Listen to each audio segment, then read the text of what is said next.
Part 1. You will hear a telephone conversation between a male insurance agent and a female client who wants to make changes to her policy. First, you have some time to look at questions 1 to 5.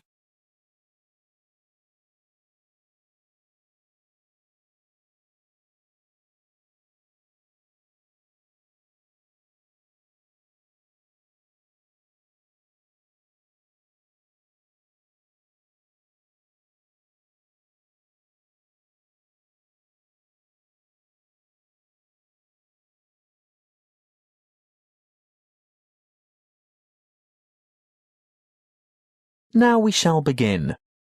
You should answer the questions as you listen, because you will not hear the recording a second time. Listen carefully and answer questions 1 to 5. Good morning, Tauber Insurance Company. How can I help you? Good morning. I want to alter my insurance policy. Is that for your house, contents or vehicle? My vehicle. Can you give me the number of the policy, please? Certainly. I have it here in front of me. It's ZQW 5009. And what make and model of car is it? It's a Mazda Marvel. And what's the CC rating? Sorry, what do you mean? How big is the engine? Is it 1,500 or 1,800 cc, for example? Oh, that. It's actually much bigger than that. It's 2,500 cc. Thank you. Now, I just have to ask you a few questions to verify your identity. What name is the policy under? Heathcote. Let me just bring that up on the computer. Yes. Can I just confirm your first name, please? Well, my first name is Lisa, but I'm known by my middle name, Marie. Right. I see both here, but Lisa is the one I want for ID purposes. And your date of birth, Lisa? I mean, Marie. The 22nd of August, 1955. Correct. Just one more question before we get started. Can you remember the password on this policy? Oh dear, I didn't know I had a password on it. Everyone has a password. Would you like to take a guess? Possibly it's my mother's name. And what would that be? Sophia. Sorry, guess again. All right. Oh, I remember now. It's my grandfather's name, Jack. Yes, followed by some numbers. 1897, right? Correct. Now we can get down to business. What exactly do you want to change? Well, a couple of things. Firstly, I think it's overvalued at the moment. Can we reduce the value by $5,000? You mean bring it down to $15,000? Yes, I'm sure it's lost quite a bit of value over the past year. Done. Now, what's the other thing? Before you hear the rest of the talk, you have some time to look at questions 6 to 10. Now listen and answer questions 6 to 10. Well, I want to add the name of another driver to my insurance policy. Who is it? His name is Samuel Michaels. He doesn't have the same family name as you. No, he doesn't. Is that a problem? No, it shouldn't be, as long as he's over the age of 25. But we find it easier to get approval for family members. Oh, he is family. He's married to my daughter. He's my son-in-law. And he's 28, in fact. Good. And what would he be using the car for? Would it be business or social purposes? Not really. You see, I've injured my right arm and I'm having difficulty driving. It's not an automatic. I have to use the gear stick. And Sam, that is Samuel, offered to drive me to my appointments and so on. He's a good driver and I feel safe with him, but I'd like to know that the car is still insured with him behind the wheel. So that would be family reasons then? Yes, I think so. will my premium go up? No, as long as you can provide us with a photocopy of his driver's license. A true copy. You know what I mean. You'll have to get someone from the Department of Transport to sign it, saying that he's seen the original document.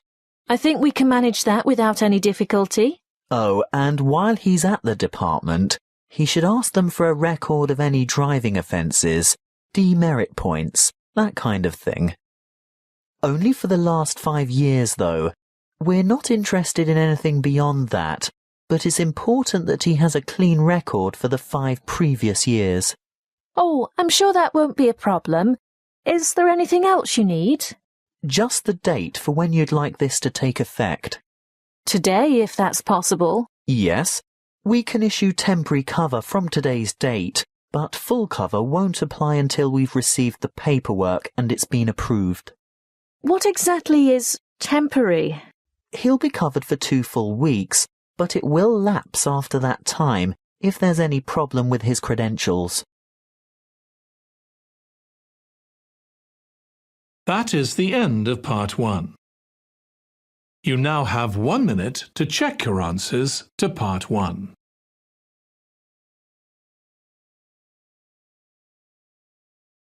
Part 2. You will hear a counsellor from Health Services talking about confidence and goal setting. First, you have some time to look at questions 11 to 16.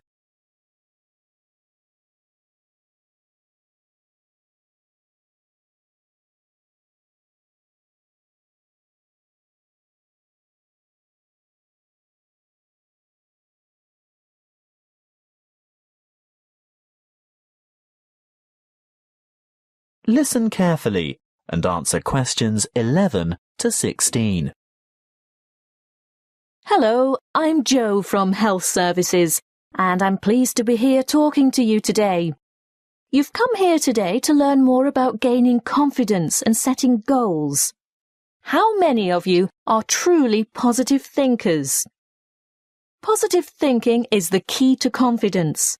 It doesn't matter whether you are playing a sports match, facing an interview, or preparing for an exam. If you apply positive thinking, you will gain confidence. This is the secret. Positive thought patterns. Positivity leads to confidence, which, in turn, will optimize your performance. What is the one simple mental strategy that all confident people have in common? They concentrate on success. But don't they ever fail? Don't they make mistakes? What happens when things go wrong? The crucial difference is that they don't dwell on failure. Everybody makes mistakes. How else do we learn? Rather than giving up or becoming depressed, the best strategy is to register the mistake, note what went wrong, and determine what would have been a better way to act or what could have been done differently in order to achieve a more successful outcome. Then move on. Yes, erase the negative emotions. Allow those memories of defeat, frustration, or dissatisfaction to fade and move forward. Negativity erodes confidence.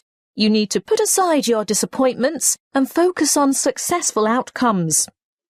Oh, it's not that easy, I can hear you saying. Well, no, it's not easy to forget failure, but no one ever fails completely, so congratulate yourself on the areas where you did do well. Mentally replay the best bits, even if they're only a small part. Now, there are 2 more things you need to do. Firstly, rehearsal. Yes, you heard me. Rehearsal. Surely only actors in a play need to rehearse their parts? No, the truth is, we all need to rehearse. This is a surefire way to build confidence. Before the match, presentation, the exam, or whatever, imagine yourself performing successfully in that particular situation. And here's the second tip. Look confident. That will always give you an extra physiological advantage. So you can see that mind and body work together on this. You have to think and act positively. let's talk a bit more about how to look confident. If you have to overcome a challenge, get rid of that anxious expression and rigid posture, those downcast eyes and nervous gestures. Even if you don't feel very self-assured, you can still give the appearance of confidence. Stand tall, hold your head up, make full eye contact, and keep an open expression. Replace the frown with a smile if you can manage it. And those hunched shoulders? Relax those shoulder muscles. If you need to, take a deep breath and stretch to release pent-up anxiety and tension. What if you have to make a difficult phone call, for example? Nobody can actually see you, so does it matter what you look like? Yes, it does. Practicing positive body language will help you cross the threshold into a confident mood. Before we move on to talk about goal setting, it may surprise you to know that once you have set a goal in life, the brain responds with a burst of activity, which we experience as, that's right, happiness. And what happens when the goal is achieved? Yes, there is another burst of activity and another feeling of happiness. Before you hear the rest of the talk, you have some time to look at questions 17 to 20.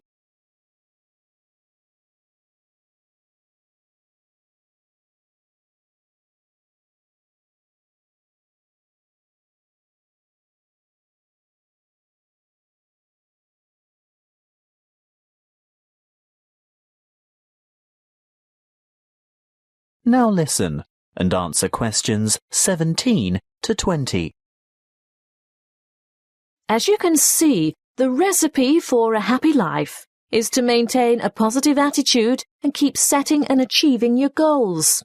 So, whatever your goal, whatever it is that you're aiming for, a new job, losing weight, giving up smoking, graduation, you need an appropriate, and by appropriate I mean achievable goal. That's the first step. The next thing to consider is motivation. How do you get going? Well, it's more likely to motivate you if you think of the rewards of success rather than focus on failure or what you might lose. So, you need to establish your incentives. After that, you'll have to work out the various stages and phases that you'll need to go through along the way and prepare for each one of them. If you're not naturally motivated, keep the targets small and achievable. But it really is important to ensure you collect the resources to accomplish the various steps. If you have performed that particular task before, you may already have the resources, or at least know where to get them from. If not, ask someone who has already succeeded. When you have got this far, the next stage is obvious. Yes, you have to take the first step. That's not quite all there is to it, though. The final thing is to remember to keep track of what you've accomplished. In other words, be sure to maintain a progress log. That way you can look back at your previous small successes and watch your progress along the way to achieving your goal. That is the end of part 2. You now have 30 seconds to check your answers to part 2.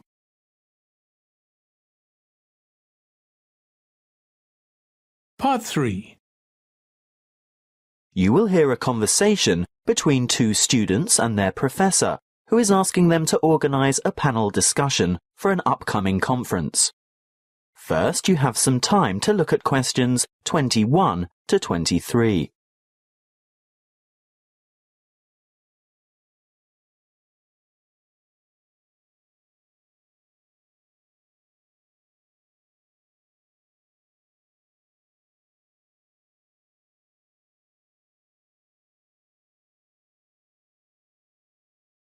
Listen carefully and answer questions 21 to 23. Come in and sit down, Louise, Stuart. I suppose you're wondering why I've asked you both to come here today. Well, we've heard rumours. Forget the rumours. I'll get straight down to business. You know that I'm organising a conference on 17th century English literature?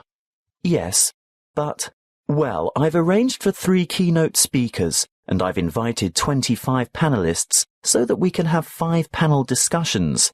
And I want you two to organise one of the panel discussions. But we haven't done that before. Is it like a team presentation? No, the purpose is quite different. In a team presentation, the group presents agreed-upon views, as you have both done at the end of a group project. Yes. Well, in a panel discussion, the purpose is to put forward different views. We want to expose the audience to several different viewpoints at the same session. It can help the audience evaluate their own positions regarding specific issues, and if it's well conducted, it's usually more interesting than a single speaker forum. Before you hear the rest of the conversation, you have some time to look at questions 24 to 30.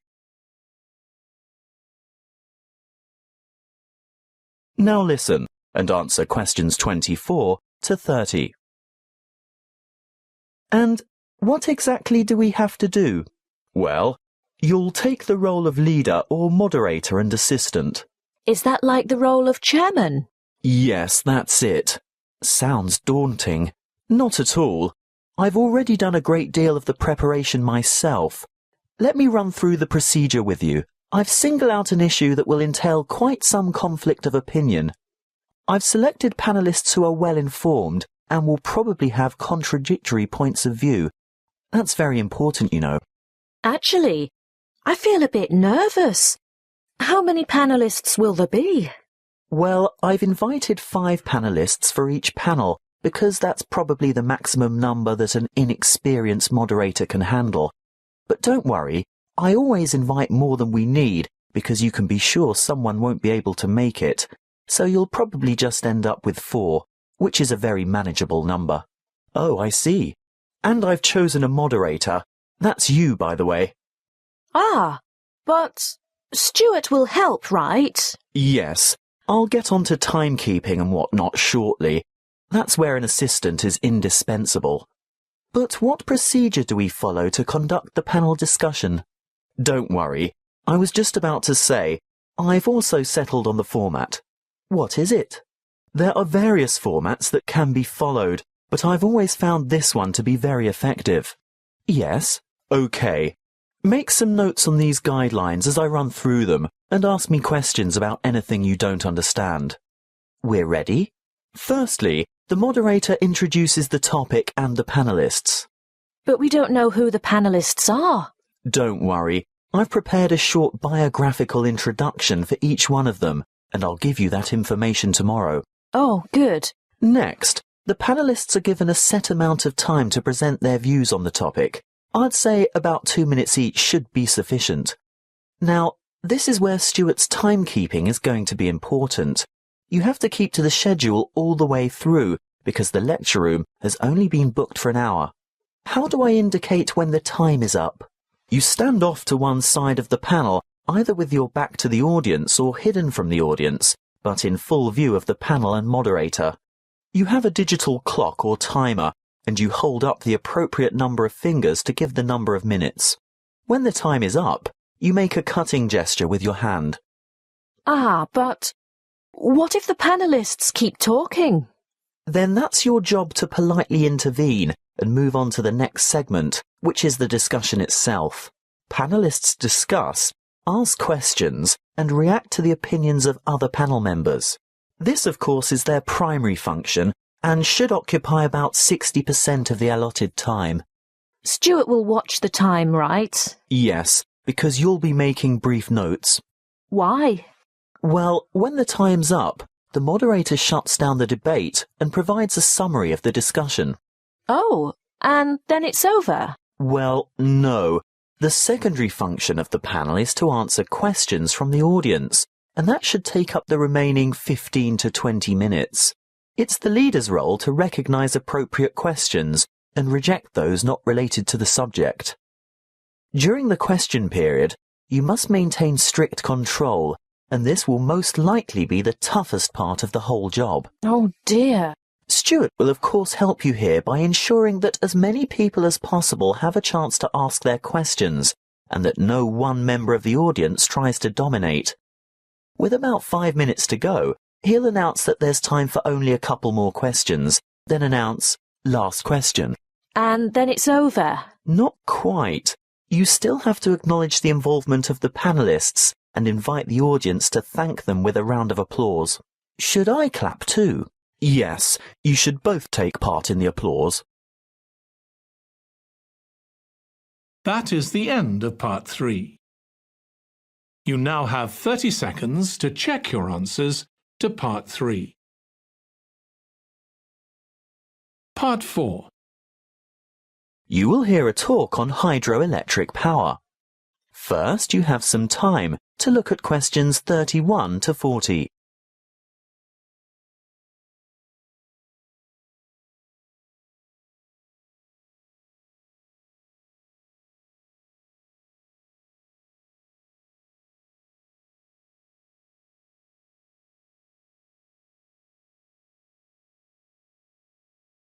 Listen carefully and answer questions 31 to 40. Welcome to our series on renewable resources. The topic today is hydropower. As you most probably know, hydro means water, so we are talking about using water to generate electricity. Of course, there are many ways to generate electricity, but hydropower is important to the community. Firstly and obviously because it's renewable. The Earth's hydrologic cycle of constant evaporation and transpiration provides a continual supply of water from rainfall and snowmelt. The second point to consider is its efficiency. Hydropower plants are able to convert approximately 90% of the energy from the falling water into electric energy, whereas many fossil-fueled plants lose more than half of the energy content of their fuel by way of waste heat and gases. For this reason, they are very efficient. Hydropower is also clean. It doesn't emit harmful gases that contribute to air pollution, acid rain, and global warming. No trucks, trains, or pipelines are needed to bring fuel to the site, and there's no noise pollution either. Furthermore, hydropower plant machinery is fairly simple and runs at slow speeds, which makes it reliable and durable. And hydropower units are flexible also. They have the ability to start quickly and adjust rapidly to changes in demand for electricity, thus enabling them to meet peak loads. But this also allows them to serve as reserve capacity and bring more stability to the power system overall. The dams that provide hydroelectric power also have other uses, such as navigation, flood damage reduction, water supply, recreation, irrigation, and low-flow augmentation, but it's not the purpose of this talk to go into those details. How do the hydropower plants work?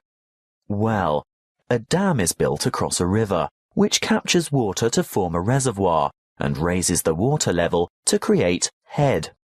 Think of head as the vertical distance that the water falls as it passes through the dam. In other words, the difference in water level between the reservoir behind the dam and the river below. Water from the reservoir flows through an intake gate into a penstock. This is a kind of narrow channel which leads to the turbine below. The force of the water causes the turbine to rotate rapidly, which in turn drives the generator to spin and produce electricity. The electricity is carried the long distances from the powerhouse to substations on the outskirts of cities via power lines. Can you build a hydropower unit on any river? Well, no. Just having water in a river isn't enough. A good dam site must have enough stream flow as well as enough head. A fast-flowing river on the plains is probably not suitable because a dam couldn't be built high enough to provide the head needed for efficient production of electricity. On the other hand, dams in arid high country may have plenty of head but insufficient stream flow.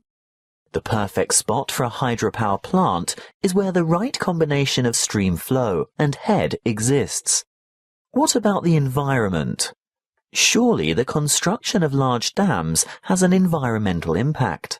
Well, yes it does. Certainly dams and reservoirs are built to improve the lives of people living in towns, farming communities and cities. But there must be a balance between development and preserving the natural environment. Needless to say, the natural river environment is changed, which leads to changes in river ecology and aquatic habitat.